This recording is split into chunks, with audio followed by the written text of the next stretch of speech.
Nananatiling buhay sa mga taga-Ifugao ang pagsasagawa ng ritual na tinatawag na dibdibon para sa mga yumao. Kung ano yan, alamin natin sa Balitang Pambansa ni Florida Robles ng PIA Cordillera.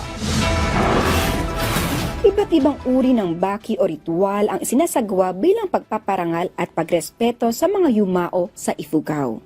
Isa na rito ang dibdibon o ang pagpapahangin sa mga buto ng yumao upang matuyo. Ayon sa Mumbaki na si Pablo Kimayong, kapag nalinisan at napatuyo na ang mga buto ay babalutin ito ng ethnic attire. Pagkatapos ay ilalagay ang mga ito sa isang sulok para mahanginan habang isinasagawa ang baki bago ihatid sa kanilang huling hantungan sa bandang hapon.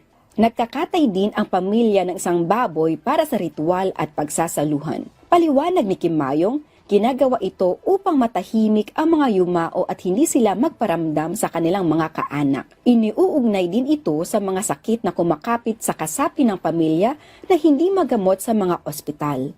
The illness will not be cured unless will be performed what we call the ritual culture of the Ifugao custom and traditions. Ang tradisyon na ito ay isasalin sa bawat henerasyon, dala ang mensaheng marapat lamang bigyang respeto at alalahanin ang ating mga kaanak na sumakibilang buhay na.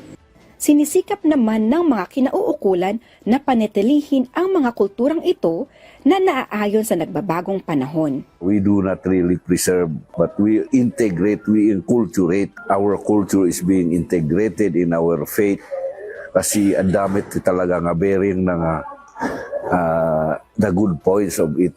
Anuman ang kultura at tradisyon ng mga komunidad, marapat lamang itong igalang dahil ito ang isa sa mga sumisimbolo ng kanilang pagkakakilanlan.